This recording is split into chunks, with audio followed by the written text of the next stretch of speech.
민혁 씨, 당신은 저를 진심으로 사랑한 적이 있긴 한 건가요?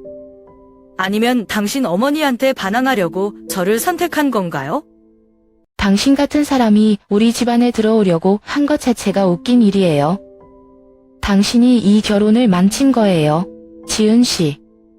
이지은은 사랑하는 사람과 동화 같은 결말을 꿈꿨지만 인생은 예상치 못한 전환점을 맞이했습니다. 그녀가 어떻게 일어서고 자신을 찾아가는 과정을 함께 살펴보세요. 저는 서울에서 마케팅직을 맡고 있는 28살의 이지은입니다. 제 인생에서 가장 큰 축복은 바로 최민혁 씨와의 만남이었습니다. 그는 31살로 재능과 안정된 커리어를 가진 멋진 사람이었습니다. 처음 만난 날부터 그는 저에게 깊은 인상을 남겼습니다. 말투에서 느껴지는 배려심, 어려운 문제를 논리적으로 해결하는 모습, 그리고 작은 것까지도 세심하게 신경 쓰는 모습에 저도 모르게 마음이 들렸습니다. 우리의 연애는 매 순간이 설렘으로 가득 찼습니다. 우리는 계절마다 작은 이벤트를 즐기곤 했습니다. 가을에는 단풍이 물든 산책로를 걷고 겨울에는 온기가 느껴지는 카페에서 커피를 마시며 이야기를 나눴습니다. 민혁 씨는 제가 말하지 않아도 제 표정이나 행동에서 무언가를 알아채고 했습니다. 지은아, 무슨 걱정 있어 보여? 괜찮아, 라며 다정하게 물어봐주는 그의 모습에 저는 매번 감동했습니다. 우리가 교제한 지 1년쯤 되었을 때 그는 제가 상상도 못한 방식으로 프로포즈를 했습니다. 어느 봄날 한강 근처에서 자전거를 타다 잠시 쉬는 순간이었어요. 그는 제게 작은 상자를 건네며 수줍게 웃었습니다. 지은아, 내가 내 곁에서 평생을 함께하고 싶어. 그 순간 제 가슴은 벅차올랐고 저도 모르게 눈물이 났습니다. 그의 진심이 느껴졌고 그가 저를 얼마나 소중히 여기는지 알 수 있었습니다. 그날의 하늘은 너무도 맑았고 마치 우리를 축복하는 듯 보였습니다. 우리가 약혼식을 준비하기 시작했을 때 저는 정말로 제 인생의 새로운 장이 열리고 있다고 느꼈습니다. 드레스를 고르는 순간부터 띵 촬영 장소를 둘러볼 때마다 모든 것이 너무나도 특별하게 느껴졌습니다. 특히 민혁 씨가 세심하게 준비한 플래너는 우리의 결혼식이 얼마나 완벽한지 기대하게 만들었습니다. 그는 작은 디테일까지 신경 써서 제 의견을 먼저 물어보곤 했습니다. 지은아, 이 꽃이랑 저 꽃 중에 어느 게 더 마음에 들어? 라며 사소한 것까지도 함께 의논하려는 모습이 저를 더 행복하게 했습니다. 하지만 결혼 준비라는 것이 늘 즐겁기만 한 것은 아니었어요. 두 가족의 의견 차이, 그리고 제가 예상하지 못한 일들이 종종 저를 지치게 했습니다. 그럴 때마다 민혁 씨는 항상 저를 응원하며 옆에서 힘이 되어 주었습니다. 우리 둘만 잘 맞으면 돼. 다른 건 천천히 풀어나가자. 그의 이 말은 제게 큰 위로가 되었습니다. 저는 그와 함께라면 어떤 어려움도 극복할 수 있을 거라 믿었습니다. 하지만 우리의 이야기는 순탄치 않았습니다. 결혼식 날짜를 잡고 양가 부모님께서 만나며 분위기가 점점 뜨거워지던 그때 예상치 못한 일이 벌어졌습니다. 저는 이 일이 우리의 관계에 커다란 그림자를 드리울 줄 몰랐습니다. 전통적으로 약혼식은 양가가 공식적으로 만나는 자리입니다. 이날은 특히 저와 민혁 씨에게 중요한 날이었고 모든 것이 완벽하게 준비된 것 같았습니다. 꽃 장식, 음료, 음식까지 모든 디테일이 세심하게 계획되어 있었습니다. 약혼식이 시작되자 두 가족과 가까운 친구들, 친척들이 한자리에 모여 서로를 축하해주는 분위기가 감돌았습니다. 저는 드레스와 화장을 끝내고 거울 속의 제 모습을 보며 꿈같은 순간이 다가왔음을 실감했습니다. 민혁 씨는 깔끔한 정장을 입고 멋지게 등장했고 그를 보는 순간 제 마음은 또 한 번 두근거렸습니다. 그가 제 손을 잡으며 지은아, 오늘 너 정말 아름다워 라고 말했을 때 제 얼굴은 붉어졌고 주변 사람들이 미소를 지으며 우리를 바라보는 게 느껴졌습니다. 분위기는 따뜻하고 화기애애했습니다. 식은 계획대로 진행되었습니다. 가족들이 인사를 나누고 각자의 이야기를 나누는 동안 저는 이 순간이 얼마나 특별한지 새삼 느꼈습니다. 저는 민혁 씨와 함께 미래를 그리며 행복에 젖어 있었고 양가 부모님도 서로에 대한 좋은 인상을 남기기 위해 노력하는 모습이 보였습니다. 그러나 그 순간 민혁 씨의 어머니가 다른 친척들과 이야기를 나누는 것을 우연히 듣게 되었습니다. 그녀는 자신이 민혁 씨를 위해 얼마나 많은 것을 희생해왔는지를 이야기하며 그를 자랑스러워했습니다. 그러던 중 그녀는 한마디를 덧붙였습니다. 사실 나는 우리 민혁이가 유진아랑 결혼했으면 했어. 그 아이는 재벌가 딸이잖아. 그런데 얘가 고집을 부려서 결국 지은이를 선택했지 뭐야? 순간 제 심장은 멎는 것 같았습니다. 그 말을 듣는 순간 저는 얼어붙은 채로 그 자리에 서 있었습니다. 눈앞에서 웃고 있는 민혁 씨의 모습조차 흐릿해 보였습니다. 민혁 씨가 저를 선택한 이유가 정말 사랑 때문이었는지 아니면 단순히 그의 어머니에 대한 반발심에서 비롯된 것인지 의심이 들기 시작했습니다. 제가 느낀 충격은 이루 말할 수 없었습니다. 그동안 민혁 씨와의 관계에서 느꼈던 모든 감정, 믿음, 신뢰가 한순간에 무너지는 것 같았습니다. 제 머릿속은 복잡해졌고 그의 진심이 무엇인지 알 수 없다는 생각에 눈물이 차오를 뻔했습니다. 그날 약혼식은 한순간에 악몽으로 변했습니다. 분위기가 갑작스럽게 싸늘해진 것은 제가 민혁 씨에게 직접 질문을 던졌을 때였습니다. 그에게 어머니의 발언에 대해 물었고 그가 왜 그런 이야기를 저에게 한 번도 말하지 않았는지 따져 물었습니다. 하지만 민혁 씨는 대답 대신 긴 침묵으로 일관했습니다. 그의 입술이 간신히 움직였지만 아무런 말도 나오지 않았습니다. 그의 침묵은 마치 무언의 인정처럼 느껴졌습니다. 그의 그런 태도는 저를 더욱 분노하게 했습니다. 저는 그가 이 상황에서 적어도 솔직하게 말해주길 바랐습니다.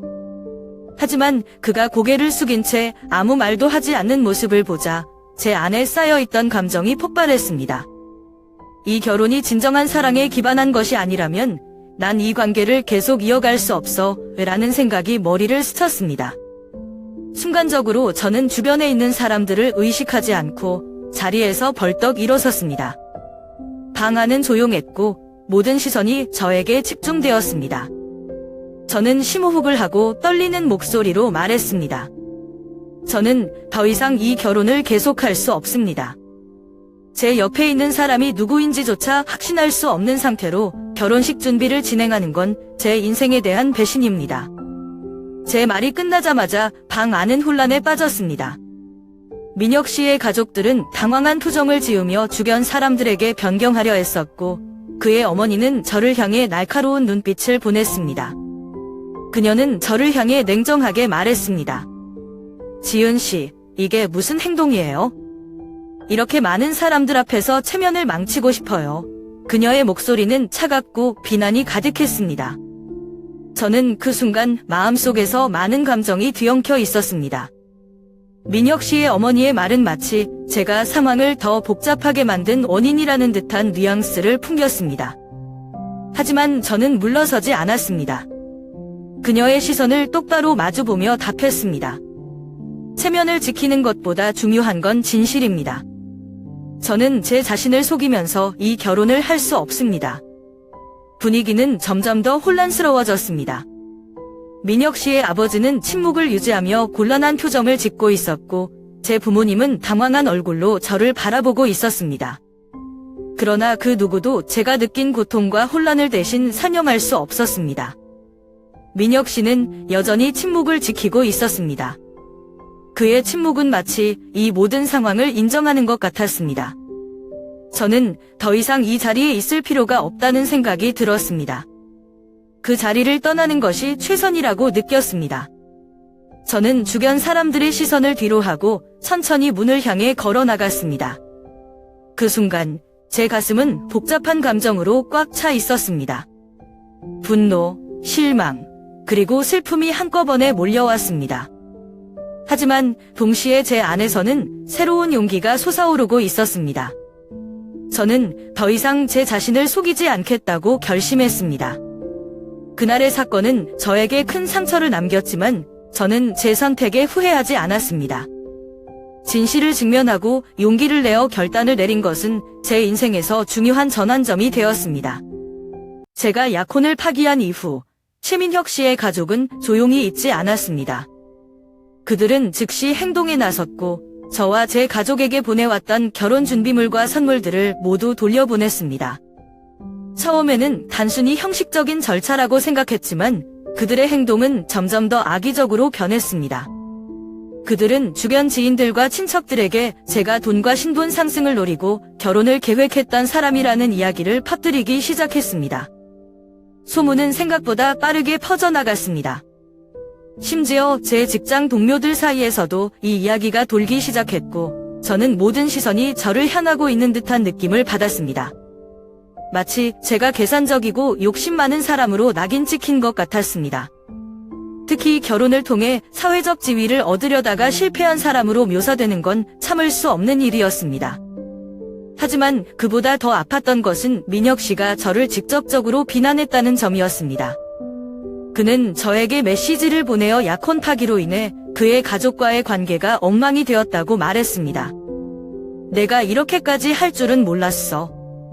우리 가족은 내 행동 때문에 망신당했어. 그의 메시지는 비난으로 가득 차 있었고 저는 그가 이 모든 일을 저에게 떠넘기고 있다는 사실에 실망과 분노를 느꼈습니다. 저는 이런 상황에서 무력하게 당하고 있을 수만은 없었습니다. 물론 그들의 행동은 저를 심적으로 매우 힘들게 했지만 저는 제 입장을 지키고 싶었습니다.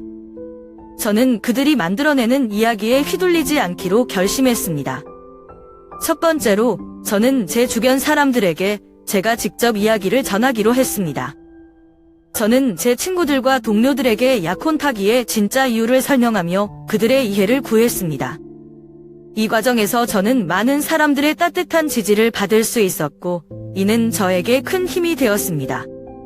특히 저를 오랫동안 알고 지내온 친구들은 제 진심을 믿어주었고 지은아, 내가 옳은 결정을 한 거야. 그 집안의 문제를 무시하지 않고 용감히 대처한 내가 자랑스러워 그라며 저를 응원해 주었습니다. 두 번째로 저는 법적인 조치를 검토하기 시작했습니다. 민혁 씨 가족이 퍼뜨리는 허위 사실과 명예훼손에 대해 대응하기 위해 변호사와 상담을 했습니다. 변호사는 저에게 필요한 증거를 수집하도록 도와주었고 저는 그들의 주장에 반박할 수 있는 자료들을 하나하나 모아나갔습니다. 시간이 지날수록 저는 점점 더 단단해졌습니다. 민혁 씨 가족이 저를 공격하려는 의도는 분명했지만 저는 그들의 의도대로 희생양이 되지 않겠다고 다짐했습니다. 저는 스스로를 보호하는 동시에 제 이야기를 진실되게 전하려 노력했습니다. 이 모든 과정은 쉽지 않았습니다. 매일같이 그들의 공격을 견뎌내야 했고 때로는 모든 것을 내려놓고 싶다는 생각도 들었습니다. 하지만 저는 포기하지 않았습니다. 제가 진실을 알고 있고 제가 내린 결정이 옳았다는 확신이 저를 버티게 해주었습니다. 그들의 비난과 소문에도 불구하고 저는 제 삶을 다시 정리하고 앞으로 나아가기 위해 최선을 다했습니다. 저는 제가 겪은 일을 통해 더 강해졌고 다른 사람들에게 휘둘리지 않는 법을 배웠습니다. 이 경험은 분명 고통스러웠지만 동시에 저를 성장시키는 중요한 계기가 되었습니다. 어느 날 예상치 못한 메시지가 제게 도착했습니다. 발신자는 최민혁 씨와 같은 회사에서 일했던 동료였고 그녀의 메시지는 저를 한순간에 혼란과 충격 속으로 몰아넣었습니다. 그녀는 민혁 씨에 대해 알고 있는 사실을 털어놓으며 저에게 말했습니다. 지은 씨, 이런 말을 드리는 게 조심스럽지만 그냥 넘어갈 수가 없어서 연락드려요. 민혁 씨와 관련된 일을 알아야 한다고 생각했어요. 처음에는 무슨 일인지 제대로 이해하지 못했습니다. 하지만 그녀의 다음 메시지를 읽고 난 후 제 심장은 차갑게 식는 것 같았습니다. 그녀는 민혁 씨가 저와의 관계를 유지하면서도 회사 내 한 동료와 오랜 시간 동안 친밀한 관계를 이어오고 있었다고 말했습니다.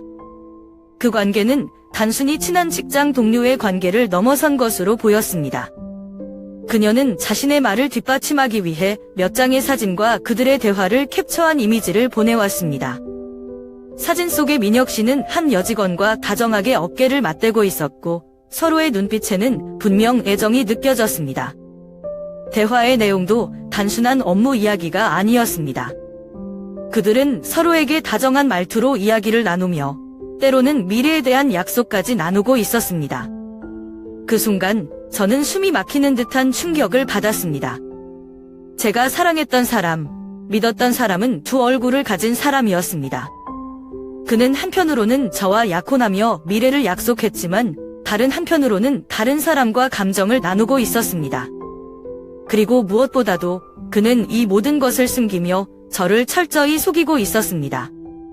저는 그동안 민혁 씨의 행동을 되짚어보며 그가 했던 말과 행동에 숨겨진 의미를 다시 생각했습니다. 약혼 준비 과정에서 그가 때때로 보였던 이상한 태도, 불필요하게 비밀스러웠던 순간들이 모두 이해되기 시작했습니다. 그의 어머니와의 갈등 때문에 나를 선택했다고 생각했지만 사실 그는 자신의 이중적인 삶을 유지하기 위해 나를 이용한 것뿐이었습니다. 저는 깊은 배신감을 느꼈습니다. 단순히 그의 부정행위 때문만이 아니라 제가 그의 계획에서 단지 하나의 도구였다는 사실이 저를 더욱 아프게 했습니다. 그는 자신의 가족에게 반항하려는 수단으로 저를 선택했고 동시에 다른 관계를 유지하며 자신만의 이익을 챙기고 있었습니다.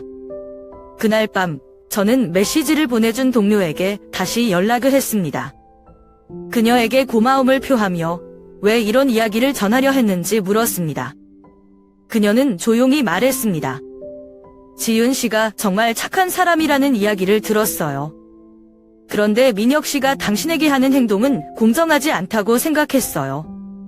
진실을 알고 자신을 보호했으면 해서요. 그녀의 말은 제게 위로와 동시에 새로운 용기를 주었습니다. 저는 스스로에게 이렇게 다짐했습니다. 더 이상 그의 거짓말과 속임수에 휘둘리지 않겠다. 나 자신을 위해서라도 이 상황을 정리하고 앞으로 나아가야 한다. 그날 밤은 울지 않았습니다. 대신 제 마음을 다잡고 앞으로의 행동 계획을 세우기 시작했습니다. 이 메시지와 증거들은 제게 민혁 씨의 진정한 모습을 보여주었습니다. 저는 이제 더 이상 그를 믿지 않았고 그의 행동에 대해 책임을 묻기로 결심했습니다. 그는 저를 한없이 작고 무기력한 사람으로 만들려 했지만 저는 스스로를 보호하고 다시 일어설 방법을 찾기로 했습니다. 저는 더 이상 침묵할 수 없다고 결심했습니다. 민혁 씨와 그의 가족의 행동에 대해 무조건 참는 것이 아니라 제 자신을 보호하기 위한 행동을 취해야겠다고 생각했습니다. 우선 저는 변호사를 고용했습니다. 그와의 약혼 준비 과정에서 제 가족이 지출한 모든 비용을 보상받기 위해 법적 절차를 시작하기로 한 것입니다. 변호사는 저와 함께 모든 증거를 수집하며 상황을 정리했습니다. 변호사와의 상담을 통해 저는 법적으로도 정당한 권리를 주장할 수 있다는 확신을 얻었습니다. 약혼 파기와 관련된 비용 청구는 단순히 금전적인 문제를 넘어 저와 제 가족의 명예를 지키기 위한 중요한 수단이었습니다. 이 과정에서 민혁 씨의 가족이 만들어낸 허위 소문들에 대해서도 법적 대응을 검토했습니다. 변호사는 이를 뒷받침할 증거를 정리하고 필요한 서류들을 준비하기 시작했습니다. 하지만 법적 절차만으로는 제 감정을 완전히 풀 수 없었습니다. 민혁 씨가 저를 어떻게 이용했는지, 그의 이중적인 삶이 얼마나 저를 괴롭혔는지 세상에 알리고 싶다는 생각이 들었습니다. 저는 그동안의 경험을 글로 정리하고 그가 저를 속인 증거를 함께 첨부하여 소셜미디어에 게시하기로 했습니다. 게시글은 제가 겪은 상황을 솔직하게 담아내는데 초점을 맞췄습니다. 저는 그의 어머니가 약혼식 날 했던 말, 그가 회사 동료와 유지해온 관계, 그리고 그가 저에게 보낸 비난의 메시지까지 모두 상세히 기록했습니다. 또한 동료가 보내준 사진과 대화 캡처본도 포함시켜 이 이야기가 단순히 감정적인 주장에 그치지 않도록 했습니다. 글을 올린 지 얼마 지나지 않아 저는 주변에서 엄청난 반응을 받기 시작했습니다. 사람들은 저의 용기 있는 행동에 공감하며 댓글을 남겼고 저를 응원하는 메시지들이 이어졌습니다. 게시글은 순식간에 화제가 되었고 많은 사람들이 민혁 씨의 행동에 대해 분노했습니다. 특히 그의 회사는 이 게시글을 통해 그의 행동에 대해 조사를 시작했습니다.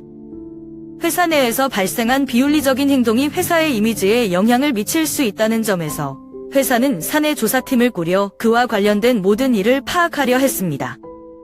그의 동료들과의 관계, 업무 태도, 그리고 그가 직장에서 저지른 일들까지 모두 조사가 이루어졌습니다.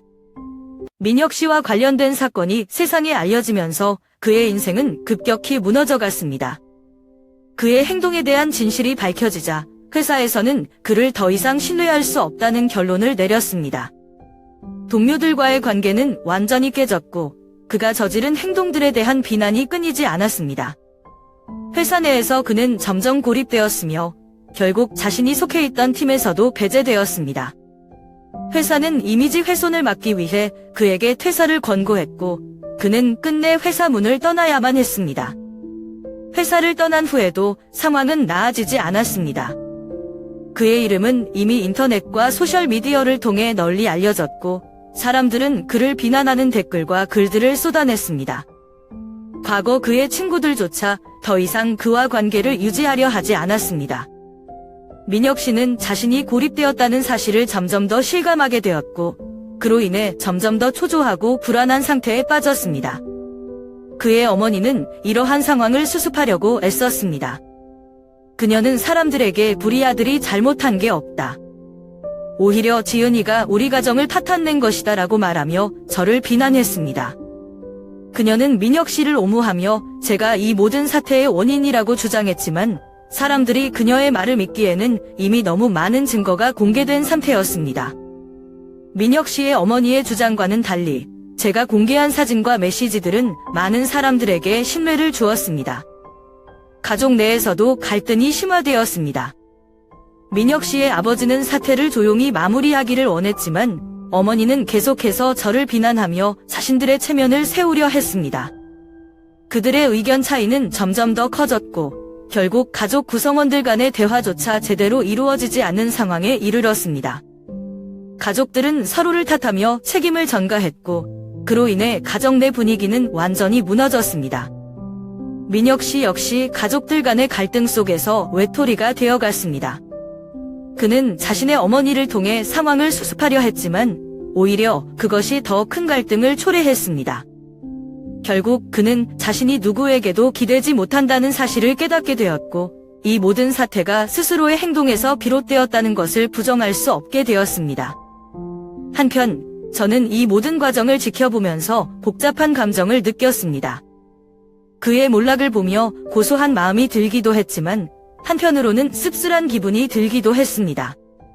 저는 단지 제 자신을 지키기 위해 행동했을 뿐인데 그의 삶이 이렇게까지 파탄날 줄은 몰랐습니다. 그러나 동시에 저는 이것이 그가 자신의 행동에 대해 책임을 져야 할 당연한 결과라는 생각도 들었습니다. 그의 가정이 무너지고 그의 인생이 바닥으로 떨어진 것은 그가 스스로 초래한 일이었습니다. 저는 이제 더 이상 그의 삶에 대해 걱정하거나 신경 쓰지 않기로 했습니다. 저에게 중요한 것은 제 삶을 회복하고 앞으로 나아가는 것이었습니다. 그의 몰락은 저와는 상관없는 일이 되었고 저는 제 자신을 위한 새로운 시작을 준비하고 있었습니다. 이 모든 일이 저를 더욱 강하게 만들 있음을 느꼈습니다.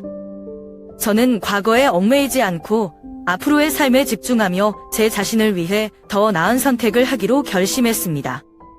그의 삶은 이제 제가 더 이상 관여하지 않는 완전히 다른 길로 나아가고 있었습니다.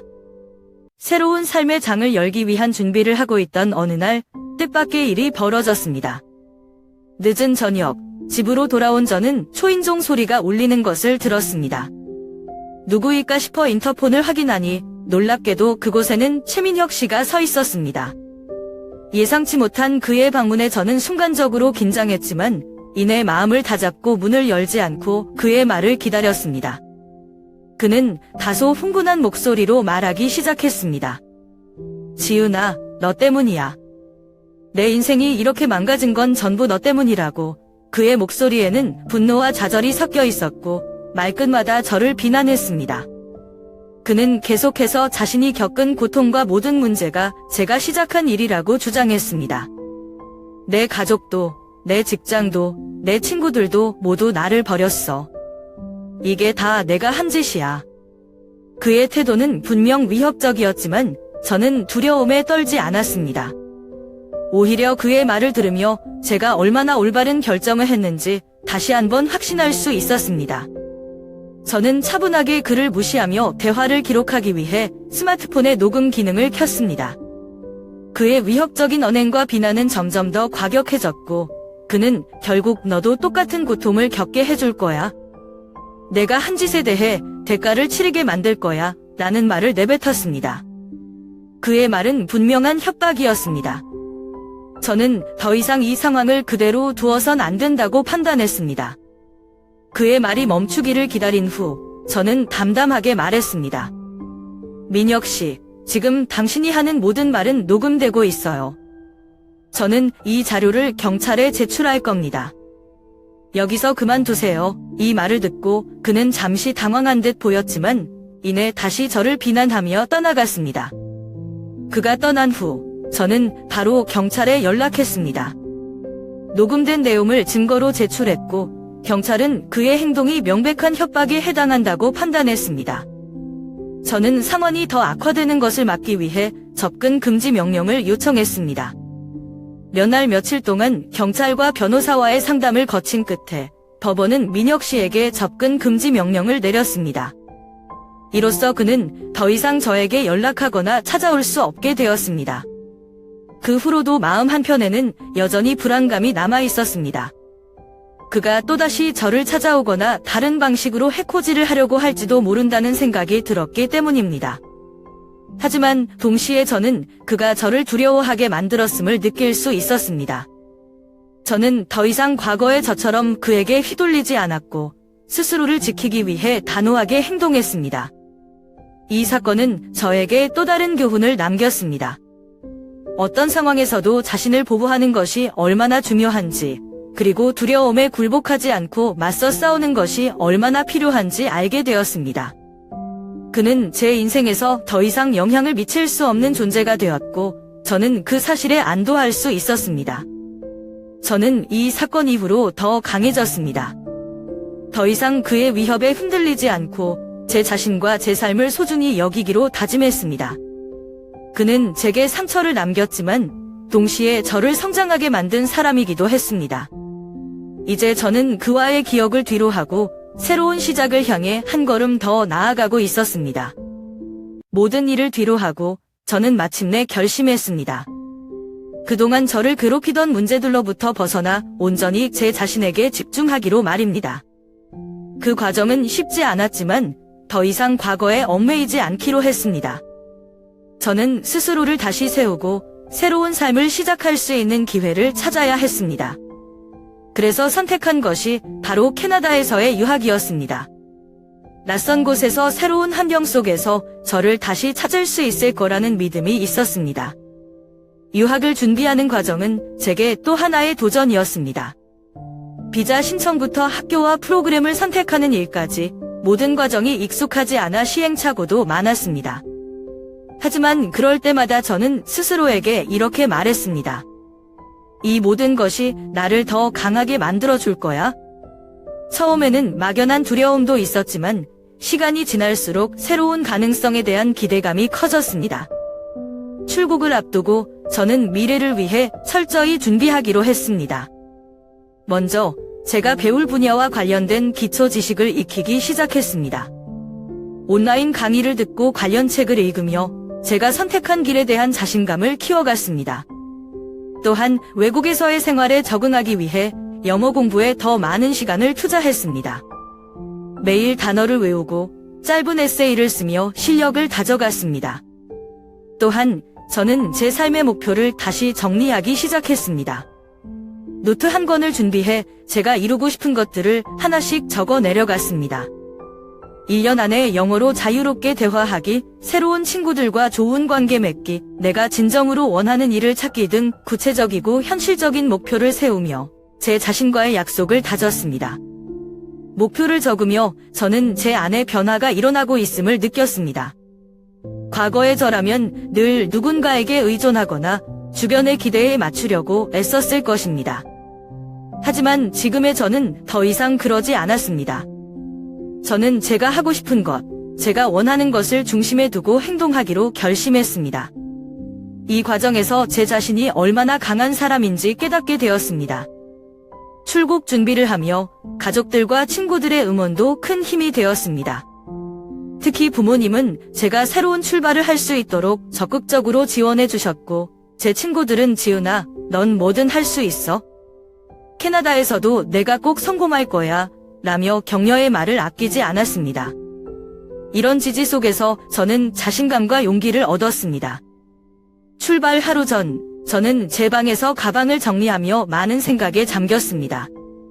새로운 시작에 대한 설렘도 있었지만 한편으로는 그동안의 모든 일들이 떠올라 복잡한 감정이 들기도 했습니다.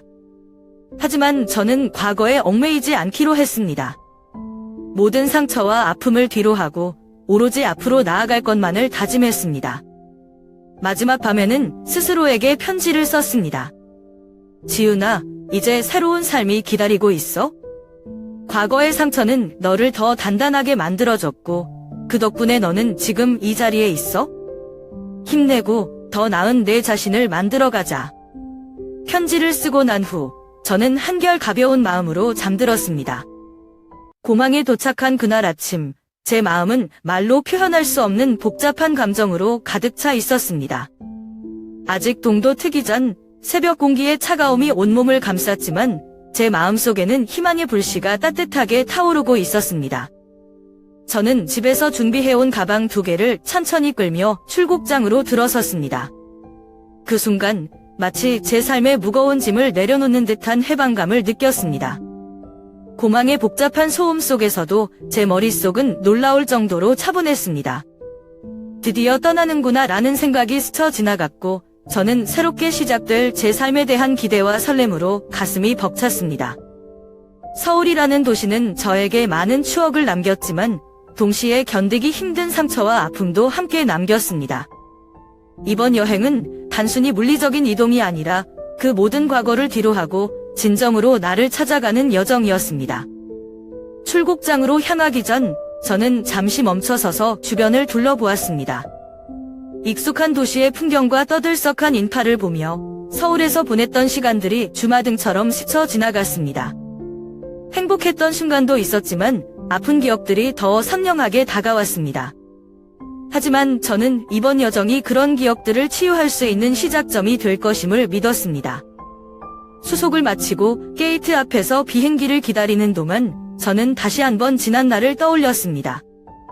민혁 씨와의 약혼, 그로 인해 겪었던 배신과 상처, 그리고 그 모든 것을 딛고 일어서기까지의 과정이 제 머릿속을 스쳤습니다. 그때의 저는 그 상황을 헤쳐나갈 수 있을지 몰랐습니다. 하지만 지금의 저는 그 모든 것을 이겨내고 새로운 미래를 향해 나아가고 있었습니다. 비행기에 탑승한 후 자리에 앉아 창문 밖을 바라보았습니다. 하늘은 여전히 어두웠지만 서서히 밝아오고 있었습니다. 이른 새벽의 하늘은 마치 제가 맞이할 새로운 시작을 암시하는 듯 했습니다. 비행기가 활주로를 달리며 이륙 준비를 할 때 저는 마음속으로 마지막 인사를 건넜습니다. 안녕, 서울. 안녕, 과거의 나. 이륙 후 도시의 불빛이 점점 작아지며 사라지는 것을 바라보며 저는 비로소 진정으로 자유로워졌음을 느꼈습니다. 비행기의 진동 속에서 저는 눈을 감고 조용히 호흡을 가다듬어 씁니다. 이제부터는 새로운 장소, 새로운 환경, 그리고 새로운 저 자신과 마주할 시간이었습니다. 캐나다에서의 삶을 상상하니 마음이 설레었습니다. 낯선 환경에서 맞이할 첫날, 새로운 사람들과의 만남, 그리고 제 스스로 계획한 목표들을 하나씩 이루어가는 과정이 제 머릿속에 그려졌습니다. 그 모든 것이 두렵기도 했지만 동시에 저를 끌어당기고 있었습니다. 저는 비행 내내 제 자신과 대화를 나누었습니다. 앞으로의 삶에서 어떤 사람이 되고 싶은지, 어떤 방향으로 나아갈 것인지 스스로에게 물으며 답을 찾아갔습니다.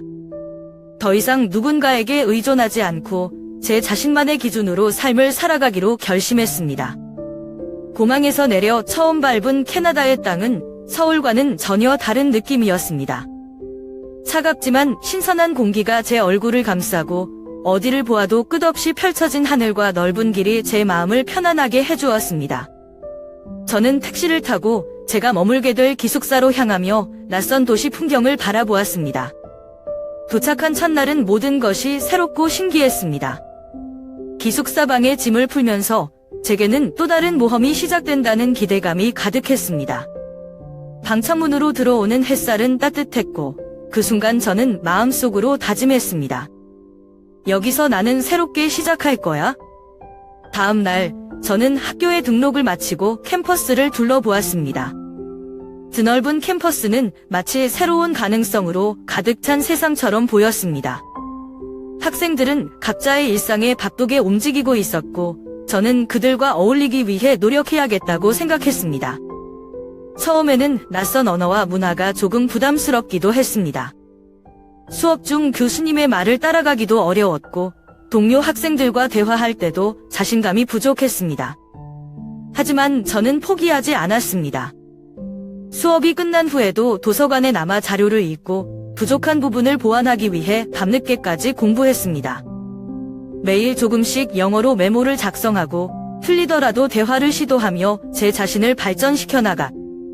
학교 외에도 저는 캐나다에서의 생활을 즐기기 위해 다양한 활동에 참여하기 시작했습니다. 먼저 지역 커뮤니티 센터에서 제공하는 요가 수업에 등록했습니다. 그곳에서 저는 다양한 국적의 친구들을 사귀었고 그들과 함께 소소한 일상을 공유하는 즐거움을 느꼈습니다. 또한 주말에는 가까운 공원을 산책하며 자연을 만끽했습니다. 캐나다의 풍경은 서울과는 또 다른 매력이 있었습니다. 끝없이 펼쳐진 초원과 맑은 강물, 그리고 밤하늘에 가득 찬 별들은 제 마음을 치유해 주었습니다. 자연 속에서 시간을 보내는 동안 저는 그동안 쌓였던 스트레스가 서서히 풀리는 것을 느꼈습니다. 한 달이 지나자 저는 점점 이곳의 생활에 익숙해지기 시작했습니다. 학교에서는 프로젝트 팀에 참여하며 다양한 사람들과 협력하는 법을 배웠고 그 과정에서 제 의견을 자신감 있게 표현하는 능력을 키웠습니다. 동료들과 함께 도전적인 과제를 해결할 때마다 저는 성장하고 있다는 것을 실감했습니다. 생활비를 벌기 위해 파트타임 일을 시작한 것도 큰 전환점이었습니다. 지역 카페에서 바리스타로 일하며 다양한 손님들과 소통하는 것은 제게 또 다른 배움의 기회를 제공했습니다. 처음에는 낯설었지만 시간이 지나면서 고객들과의 짧은 대화에서도 따뜻함을 느낄 수 있었습니다. 하루하루가 쌓이면서 저는 점점 더 강한 사람이 되어갔습니다. 과거의 상처는 이제 저를 억누르지 않았습니다. 오히려 그것은 제가 성장할 수 있었던 밑거름이 되었습니다. 저는 이제 스스로의 가치를 온전히 느낄 수 있었고 무엇이든 할 수 있다는 자신감을 갖게 되었습니다. 어느 날 밤, 저는 창밖으로 보이는 고요한 도시를 바라보며 스스로에게 이렇게 말했습니다. 지은아, 여기까지 온 너 자신이 정말 대견해. 앞으로도 이렇게만 하면 돼. 내가 원하는 삶을 찾아가고 있으니까. 그 말을 하며 저는 다시 한번 미소 지었습니다. 캐나다에서의 생활은 저에게 단순한 새 출발이 아니라 제가 진정으로 원하는 삶을 발견해가는 과정이었습니다. 모든 날이 쉬운 것은 아니었지만 저는 그 모든 도전을 통해 제 자신을 더 사랑하고 더 강하게 만드는 방법을 배웠습니다. 그리고 지금 저는 미래를 두려워하지 않습니다. 이곳에서 배운 것들과 경험한 모든 것들이 저를 더 나은 사람으로 만들어 주었기 때문입니다. 새로운 시작을 향한 이 여정은 계속될 것입니다.